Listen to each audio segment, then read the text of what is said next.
എല്ലാവർക്കും നമസ്കാരം. നമ്മുടെ പുതിയ വീഡിയോയിലേക്ക് സ്വാഗതം. ഇന്നത്തെ നമ്മുടെ വീഡിയോയും ഉച്ചയൂണ് റെസിപ്പിയാണ്. ഇന്നത്തെ നമ്മുടെ ഊണ് റെസിപ്പിയിൽ ഞാൻ 2 തരം റെസിപ്പികളാണ് തയ്യാറാക്കിയിട്ടുള്ളത്. ഒന്ന് ഞാൻ എൻ്റെ അമ്മൂമ്മ ഉണ്ടാക്കാൻ പഠിപ്പിച്ച തനി നാടൻ വറുത്തരച്ച കറിയാണ്. വളരെ സ്വാദായിട്ടുള്ളതും എളുപ്പത്തിൽ ഉണ്ടാക്കിയെടുക്കാനും പറ്റുന്ന, വളരെ സിമ്പിളായിട്ട് തയ്യാറാക്കാനും പറ്റുന്ന നല്ലൊരു കറിയാണ്. നമ്മൾ തയ്യാറാക്കുന്ന ഈ ഒരു ഉച്ചയൂണിൽ അധികം ചേരുവകളൊന്നും തന്നെ ഇല്ലാതെ നമ്മുടെ വീട്ടിൽ നിത്യവും കൂട്ടുന്ന കാര്യങ്ങളൊക്കെ വെച്ച് തന്നെയാണ് ഞാൻ ഈ ഓരോ പാചകങ്ങളും നിങ്ങളിലേക്ക് എത്തിക്കുന്നത്. പാചകമൊക്കെ പഠിച്ചു തുടങ്ങിയ നമ്മുടെ മക്കൾക്കും ഈ ഒരു വീഡിയോ നിങ്ങൾക്ക് ധൈര്യമായിട്ട് ഷെയർ ചെയ്ത് കൊടുക്കാവുന്നതാണ്. ഇനിയിപ്പോൾ വെജിറ്റേറിയൻ ഫുഡൊക്കെ കഴിക്കുന്ന ആൾക്കാർക്ക് സൈഡായിട്ട് എന്ത് കറികളൊക്കെയാണ് ഉണ്ടാക്കാൻ പറ്റുക എന്നറിയാനും വേണ്ടിയിട്ട് നമ്മുടെ വീഡിയോ നിങ്ങളുടെ മുമ്പിലേക്ക് എത്തുവാണെങ്കിൽ തീർച്ചയായിട്ടും ഒരു ലൈക്ക് തരാം, വീഡിയോ മുഴുവനായിട്ടൊന്ന് കണ്ട് സപ്പോർട്ട് ചെയ്യാനും മറക്കരുത്. അപ്പോൾ അധികം ഒന്നും ബോറടിപ്പിക്കുന്നില്ല, ഉടൻ തന്നെ നമുക്ക് നമ്മുടെ വീഡിയോ കാണാൻ പോകാം. വീഡിയോ കാണുമ്പോൾ നിങ്ങളുടെ വിലയേറെ ലൈക്കുകൾ തരാൻ മറക്കരുത് കേട്ടോ കൂട്ടുകാരെ. അതുപോലെ നിങ്ങൾ വീഡിയോ കാണുമ്പോൾ നിങ്ങൾക്ക് ഉപകാരപ്രദമാണ് എന്ന് തോന്നുവാണെങ്കിൽ നിങ്ങൾക്ക് കിട്ടിയ ഈ ഒരു അറിവ് നിങ്ങളുടെ കൂട്ടുകാരിലേക്കൊന്ന് ഷെയർ ചെയ്ത് കൊടുക്കാനും മറക്കരുത്. അപ്പോൾ നമുക്കുടൻ തന്നെ നമ്മുടെ വീഡിയോ കാണാൻ പോകാം. ഉച്ചയൂണിനുള്ള കറികൾ തയ്യാറാക്കാൻ തുടങ്ങാം. ആദ്യം നമ്മൾ തയ്യാറാക്കാൻ പോകുന്നത് വെണ്ടക്കയും തക്കാളിയും കൂടി ചേർത്തിട്ടുള്ള നാടൻ വറുത്തരച്ച കറിയാണ്. ഇതിനായിട്ട് 300 ഗ്രാം അളവിലെ വെണ്ടക്കയും 300 ഗ്രാം അളവിൽ തന്നെ തക്കാളിയും എടുത്തിട്ടുണ്ട്. കഴുകി വൃത്തിയാക്കി വെള്ളമെല്ലാം തുടച്ചു വെച്ചിരിക്കുന്ന വെണ്ടക്ക നമുക്ക് സാമ്പാറിന് കട്ട് ചെയ്യുന്ന രീതിയിലാണ് കട്ട് ചെയ്തെടുക്കേണ്ടത്. ഈ ഒരു രീതിയിലാണ് വെണ്ടക്ക ഞാനിവിടെ കട്ട് ചെയ്തെടുക്കുന്നത്. ഇതുപോലെ തന്നെ നമുക്ക് എല്ലാ കഷ്ണങ്ങളും ഒന്ന് കട്ട് ചെയ്ത് മാറ്റാം. അങ്ങനെ വെണ്ടക്കയും തക്കാളിയും 2 സവാള കൂടെ കട്ട് ചെയ്ത് വെച്ചിട്ടുണ്ട്. ഇനി ഉടൻ തന്നെ കറി തയ്യാറാക്കാൻ തുടങ്ങാം. ഇതിനായിട്ടൊരു മൺചട്ടിയാണ് അടുപ്പിലേക്ക് വെച്ച് കൊടുക്കേണ്ടത്. ചട്ടി ചൂടായി വരുന്ന സമയം കൊണ്ട് അരമുറി നാളികേരം നമുക്കൊന്ന് തിരുമ്മി വെക്കണം. ഇപ്പൊ ചട്ടി ചൂടായി വന്നിട്ടുണ്ട്. ഇനി നമുക്കിതിലേക്ക് വെളിച്ചെണ്ണ ഒഴിച്ചു കൊടുക്കാം. വെളിച്ചെണ്ണ ചൂടായി വരുമ്പോഴേക്കും കട്ട് ചെയ്ത് വെച്ചിട്ടുള്ള വെണ്ടക്ക കഷ്ണങ്ങൾ ചേർക്കാം. കഷ്ണങ്ങൾ നമുക്കിനി നല്ലതുപോലെ ഒന്ന് വഴറ്റിയും കൂടി എടുക്കാം. വെണ്ടക്കയിലെ വഴുവഴുപ്പൊന്നും മാറി കിട്ടുന്നതിന് വേണ്ടിയിട്ടാണ് ഇതുപോലെ ഒന്ന് വഴറ്റിയെടുക്കുന്നത്. വഴറ്റിക്കൊണ്ടിരിക്കുന്ന വെണ്ടക്കയിലെ വെള്ളമെല്ലാം ഒന്ന് വറ്റി വന്നിട്ടുണ്ട്. ഈ ഒരു സമയത്ത് നമുക്കിതിലേക്ക് ആവശ്യത്തിനുള്ള ഉപ്പ് ചേർത്ത് കൊടുക്കണം. ഉപ്പ് ചേർത്ത് കഷ്ണങ്ങൾ വഴറ്റിയെടുക്കുമ്പോൾ ഇതിന്റെ കളർ ഒന്നും മാറാതെ തന്നെ നമുക്ക് കിട്ടുന്നതുമാണ്. ഇപ്പോൾ 2 മിനിറ്റ് നേരം വെണ്ടക്ക വഴറ്റിയിട്ടുണ്ട്. ഇനി ഇതിലേക്ക് നമ്മൾ കട്ട് ചെയ്ത് വെച്ചിരിക്കുന്ന തക്കാളിയും സവാളയും കൂടി ചേർത്ത് വീണ്ടും ഒന്നുകൂടെ വഴറ്റിയെടുക്കാം. കഷ്ണങ്ങൾ അധികം വെന്തുടയേണ്ട ആവശ്യമൊന്നും തന്നെ ഇല്ല. വളരെ എളുപ്പത്തിൽ തന്നെ നമുക്ക് വഴറ്റിയെടുക്കാവുന്നതുമാണ്. ഇപ്പോൾ നമ്മുടെ കഷ്ണങ്ങൾ ഒരു 2 മിനിറ്റ് നേരം കൂടെ ഞാൻ വഴറ്റിയെടുത്തിട്ടുണ്ട്. ഇനി നമുക്കിതിലേക്ക് എരിവിനായിട്ടുള്ള ഒരു 4 പച്ചമുളക് കട്ട് ചെയ്തിട്ട് കൂടി ചേർക്കാം. പച്ചമുളകും കട്ട് ചെയ്ത് ചേർത്ത് കഴിഞ്ഞാൽ പിന്നെ നമുക്കിതെല്ലാം കൂട്ടി ചേർത്ത് ഒന്നുകൂടി ഇളക്കി യോജിപ്പിച്ചു കൊടുക്കാം. പച്ചമുളകും ചേർത്ത് വീണ്ടും വഴറ്റിയതിന് ശേഷം നമുക്കിതിലേക്ക് കഷ്ണങ്ങൾ വെന്ത് വരാൻ ആവശ്യമായ വെള്ളം ഒഴിച്ചു കൊടുക്കാം. വെള്ളം കൂടി ചേർത്ത് ഒന്നുകൂടി ഇളക്കി യോജിപ്പിച്ചതിന് ശേഷം നമുക്കിതിലേക്ക് 1/4 ടീസ്പൂൺ അളവിൽ മഞ്ഞൾപ്പൊടി ചേർക്കാം. കൂടെ തന്നെ കഷ്ണങ്ങൾക്ക് ആവശ്യമായ ഉപ്പും കൂടി ചേർത്തിട്ട് മൂടി വെച്ച് വേണം നമുക്ക് വേവിച്ചെടുക്കാനായിട്ടും. 2 മിനിറ്റ് നേരം മൂടി വെച്ച് കഴിഞ്ഞപ്പോൾ നന്നായിട്ട് കറി തിളച്ച് തുടങ്ങിയിട്ടുണ്ട്. ഇനി നമുക്ക് ഫ്ലെയിം സിമ്മിലേക്ക് വെച്ച് കൊടുത്തതിന് ശേഷം ഇതിനാവശ്യമായ നാളികേരം നമുക്കൊന്ന് വറുത്തെടുക്കാം. ഇതിനായിട്ടൊരു പാൻ അടുപ്പിലേക്ക് വെച്ച് കൊടുത്തിട്ടുണ്ട്. പാൻ ഒന്ന് ചൂടായി വരുമ്പോൾ നമുക്കിതിലേക്ക് നമ്മൾ നേരത്തെ കാണിച്ച നാളികേരവും 1 ടീസ്പൂൺ അളവിൽ കുരുമുളകും 1 പിടിയോളം കറിവേപ്പിലയും കൂടി ചേർത്ത് നല്ല മെറൂൺ കളറിലേക്കൊന്ന് ഫ്രൈ ചെയ്ത് മാറ്റാം. നാളികേരം നല്ലതുപോലെ ചൂടായി വരുമ്പോഴേക്കും നമുക്കിതിലേക്ക് കുറച്ച് വെളിച്ചെണ്ണ കൂടെ ഒഴിച്ചു കൊടുത്ത് വേണം ഫ്രൈ ചെയ്തെടുക്കാനായിട്ടും. നിങ്ങൾക്കിപ്പോൾ വെളിച്ചെണ്ണ ഒഴിച്ചു കൊടുത്ത് ഫ്രൈ ചെയ്തെടുക്കാൻ താല്പര്യമില്ലെങ്കിൽ ഈ ഒരു സ്റ്റെപ്പ് അങ്ങ് ഒഴിവാക്കാവുന്നതാണ്. വെളിച്ചെണ്ണയും കൂടി ഒഴിച്ചു കൊടുത്തിട്ട് ഇതേ രീതിയിൽ നമ്മുടെ നാളികേരം ഒന്ന് ഫ്രൈ ആയി വന്നിട്ടുണ്ട്. ഈ ഒരു സമയത്ത് നമുക്കിതിലേക്ക് പൊടികൾ ചേർക്കാം. 2.5 സ്പൂൺ അളവില് മല്ലിപ്പൊടിയും 1 സ്പൂൺ അളവില് മുളക് പൊടിയുമാണ് എടുത്തിട്ടുള്ളത്. ഇനിയിപ്പോൾ നമുക്ക് മസാലപ്പൊടികളും കൂടി ചേർത്ത് കൊടുത്തിട്ട് നല്ലതുപോലെ ഒന്നുകൂടി ഇളക്കി യോജിപ്പിച്ചെടുക്കാം. സമയത്ത് ഫ്ലെയിം സിമ്മിൽ തന്നെ വെച്ചിട്ട് വേണം ചെയ്തെടുക്കാനായിട്ടും. ചെറിയ ചൂടിലിരുന്നു കൊണ്ട് പൊടികൾ നന്നായിട്ട് മൂത്ത് കഴിഞ്ഞാൽ പിന്നെ ഫ്ലെയിം ഓഫ് ചെയ്ത് കൊടുക്കാം. അതിനുശേഷം നല്ല പോലെ തണുത്ത് വരുമ്പോൾ നമുക്ക് ഈ അരപ്പൊന്ന് അരച്ചുകൂടെ വെക്കണം. വീണ്ടും നമ്മുടെ കറി ഒന്ന് തുറന്ന് നോക്കാം. ശേഷം നമ്മൾ അരച്ചെടുത്തിട്ടുള്ള അരപ്പ് കൂടെ കറിയിലേക്ക് ചേർത്ത് കൊടുക്കാം. അരപ്പും ചേർത്ത് കഴിഞ്ഞാൽ പിന്നെ നമുക്ക് മിക്സിയുടെ ജാറിൽ 1/2 ഗ്ലാസ് വെള്ളം കൂടെ ഒഴിച്ചു കൊടുക്കണം. വെണ്ടക്കയ്ക്ക് നല്ല വഴുവഴുപ്പുള്ളത് കൊണ്ട് നമ്മുടെ കറി നല്ല കട്ടിയായിട്ടാണ് നമുക്ക് കിട്ടുക.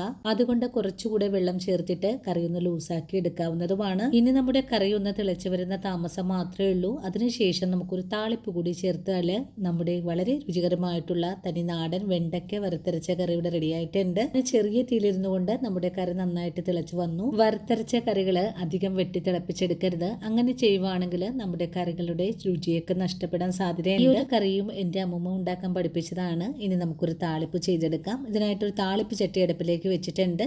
ചട്ടി ചൂടായി വന്നപ്പോൾ ഇതിലേക്ക് കുറച്ച് വെളിച്ചെണ്ണ ഒഴിച്ചു കൊടുത്തു. വെളിച്ചെണ്ണ ചൂടായി വരുമ്പോൾ നമുക്കിതിലേക്ക് കുറച്ച് കടുക് ചേർത്തൊന്ന് പൊട്ടിച്ചെടുക്കാം. കടുകും പൊട്ടിക്കഴിഞ്ഞാൽ നമുക്കിതിലേക്ക് വറ്റൽമുളകും കുറച്ച് കറിവേപ്പിലയും കൂടി ചേർത്ത് കൊടുത്ത് നല്ലതുപോലെ ഒന്ന് മൂപ്പിച്ചെടുക്കാം. വറവെല്ലാം നല്ലതുപോലെ മൂത്ത് കഴിഞ്ഞാൽ ഫ്ലെയിം ഒന്ന് ഓഫ് ചെയ്ത് കൊടുക്കാം. അതിനുശേഷം നമുക്കിതിലേക്ക് ഒരു നുള്ളു മഞ്ഞൾപ്പൊടിയും ഒരു നുള്ളു കാശ്മീരി മുളക് പൊടിയും കൂടി ചേർക്കാം. ഇനി ഫ്ലെയിം ഓഫ് ചെയ്ത് കൊടുത്തതിന് ശേഷം നല്ലതുപോലെ പൊടികളൊന്ന് മൂപ്പിച്ചിട്ട് തയ്യാറാക്കി വെച്ചിരിക്കുന്ന കറിയിലേക്കാണ് ഈ ഒരു താളിപ്പ് ചേർക്കേണ്ടത്. താളിപ്പ് കറിയിലേക്ക് ചേർത്ത് കഴിഞ്ഞാൽ പെട്ടെന്ന് തന്നെ നമുക്ക് മൂടി ഒന്ന് അടച്ചു വെക്കണം. അതിനുശേഷം കറിയുടെ ചൂടൊക്കെ ഒന്ന് ആറി വരുമ്പോൾ നമുക്ക് മൂടി തുറന്ന് നോക്കാം.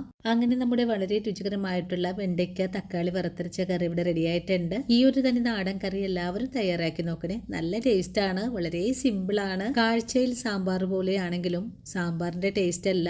നമ്മളിതിലേക്ക് പുളിയൊന്നും തന്നെ ചേർത്തിട്ടില്ല. ഈ ഒരു തക്കാളിയുടെ പുളിപ്പ് മാത്രമാണ് കറിക്കുണ്ടാവുന്നതും. ഇത്തരം തന്നെ നാടൻ കറികളൊക്കെ മറന്നു തുടങ്ങിയ എൻ്റെ കൂട്ടുകാർക്ക് ഈ ഒരു കറി നിങ്ങൾ എല്ലാവരും തയ്യാറാക്കി നോക്കണം.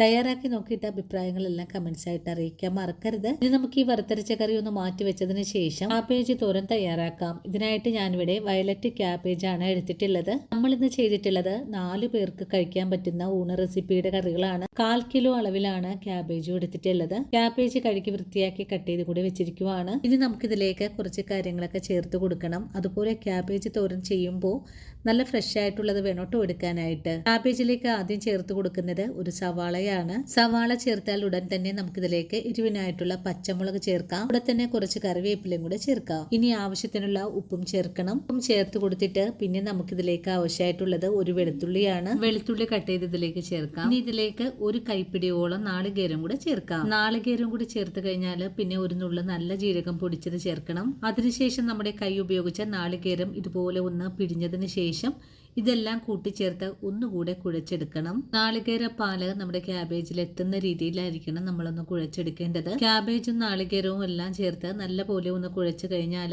നമുക്കുടൻ തന്നെ തോരൻ തയ്യാറാക്കാൻ തുടങ്ങാം. തോരൻ തയ്യാറാക്കാനുള്ള ഒരു പാൻ അടുപ്പിലേക്ക് വെച്ച് കൊടുത്ത് പാൻ ചൂടായി വരുമ്പോൾ വെളിച്ചെണ്ണ ഒഴിച്ചു കൊടുക്കാം.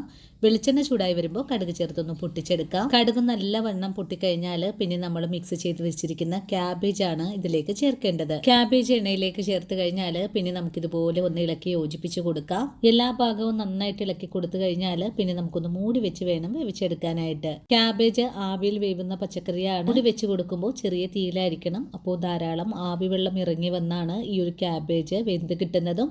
ഇടയ്ക്കിടയ്ക്ക് മൂടി തുറന്ന് അടി ചേർത്തൊന്ന് ഇളക്കി കൊടുക്കണം. അതുപോലെ തന്നെ വളരെ എളുപ്പത്തിൽ തന്നെ വെന്ത് കിട്ടുന്ന പച്ചക്കറി കൂടിയാണ്. ഇനിയിപ്പോൾ എല്ലാ ഭാഗവും കൂട്ടി ഇളക്കി യോജിപ്പിച്ച് കഴിഞ്ഞാൽ നമ്മുടെ ക്യാബേജ് തോരനും ഇവിടെ റെഡി ആയിട്ടുണ്ട്. 3 മിനിറ്റ് മാത്രം മതി ഈ ക്യാബേജ് തോരൻ ചെറിയ തീയിൽ വെച്ച് വേവിച്ചെടുക്കാനായിട്ടും. അങ്ങനെ വളരെ എളുപ്പത്തിൽ ഉണ്ടാക്കാൻ പറ്റുന്നതും നല്ല ടേസ്റ്റിയും ഹെൽത്തിയുമായിട്ടുള്ള ക്യാബേജ് തോരനും ഇവിടെ റെഡി ആയിട്ടുണ്ട്.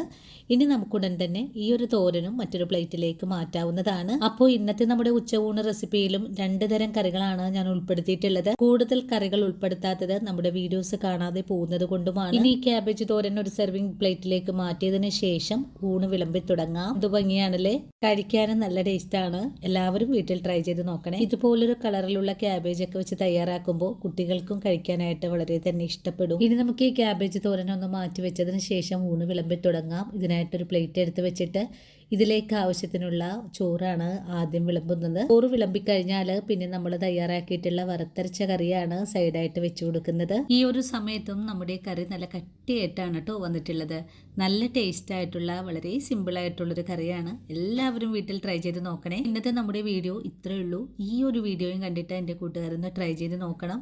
ട്രൈ ചെയ്ത് നോക്കുമ്പോൾ നിങ്ങൾക്ക് ഇഷ്ടപ്പെടുവാണെങ്കിൽ തീർച്ചയായിട്ടും നമ്മുടെ ചാനൽ ഒന്ന് ഫോളോ ചെയ്യാൻ മറക്കരുത്. അതുപോലെ നിങ്ങൾ ട്രൈ ചെയ്ത് നോക്കുമ്പോൾ നിങ്ങൾക്ക് ഈ വീഡിയോ യൂസ്ഫുൾ ആണെന്ന് തോന്നുവാണെങ്കിൽ നിങ്ങൾക്ക് കിട്ടിയ ഈ ഒരു അറിവ് നിങ്ങളുടെ കൂട്ടുകാരിലേക്കൊന്ന് ഷെയർ ചെയ്ത് കൊടുക്കാനും മറക്കരുത്. ഇനിയും ഇതുപോലുള്ള നല്ല നല്ല വീഡിയോസൊക്കെ ആയിട്ട് ഞാൻ അടുത്ത ആഴ്ച ഓടിയെത്തുന്നതാണ്. അതുവരെയും വീഡിയോ കണ്ട് സപ്പോർട്ട് ചെയ്ത എൻ്റെ എല്ലാ കൂട്ടുകാരോടും ഇനിയും കാണാനിരിക്കുന്ന എൻ്റെ പ്രിയ കൂട്ടുകാരോടും ഒത്തിരി നന്ദിയും സ്നേഹമൊക്കെ അറിയിച്ചുകൊണ്ട് അടുത്ത ആഴ്ചയും ഓടിയെത്താം. അതുവരെയും ഒത്തിരി സ്നേഹത്തോടു കൂടി തന്നെ വീണ്ടും കാണാം.